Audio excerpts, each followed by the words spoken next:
अब कहानियों का सफर शुरू होता है, यूपीएससी की एक नई प्रेरणात्मक कहानी के साथ। प्लीज सब्सक्राइब करें हमारे चैनल को और चलिए शुरू करते हैं आज की कहानी। दिल्ली के मुखर्जी नगर की भीड़ भाड़ वाली गलियों के बीच एक पुराने से किराए के कमरे में रहता था अभिनव। एक सामान्य परिवार का लड़का, लेकिन सपने बहुत बड़े। उसके पिता दर्जी थे और मां घर में ट्यूशन पढ़ाती थी। घर की आमदनी कम थी, लेकिन उम्मीदें बहुत थी। हर सुबह 4 बजे वो अपने कमरे की हल्की रोशनी में पढ़ाई शुरू करता। बाहर की दुनिया सो रही होती, लेकिन उसके सपने जाग रहे होते। चाय की एक प्याली, हाथों में अखबार और मन में अफसर बनने की जलती हुई इच्छा, यही उसकी सुबह का रूटीन था। पहली बार प्रीलिम्स दिया और सिर्फ 3 नंबर से फेल हो गया। उस रात वो खुद को बहुत कमजोर महसूस कर रहा था। उसे लगा कि शायद यूपीएससी उसके बस की बात नहीं। लेकिन मां ने उसके सिर पर हाथ रखकर कहा, बेटा, हार तब होती है जब इंसान कोशिश करना बंद कर देता है। इन शब्दों ने उसे फिर खड़ा किया।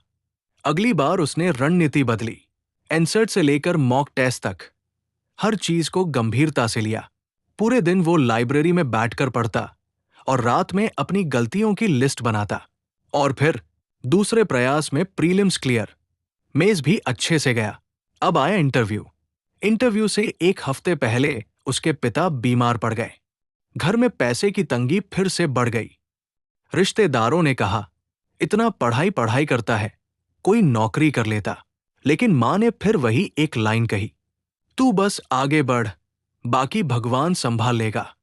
इंटरव्यू वाले दिन जब अभिनव बोर्ड के सामने बैठा, उससे पूछा गया, आप आईएएस क्यों बनना चाहते हैं?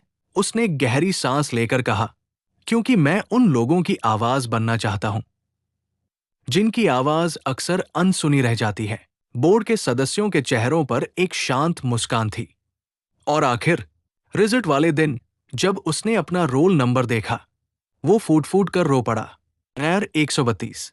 पिता ने उसे गले लगाया और कहा, तूने हमारी जिंदगी की सबसे बड़ी जीत दिला दी।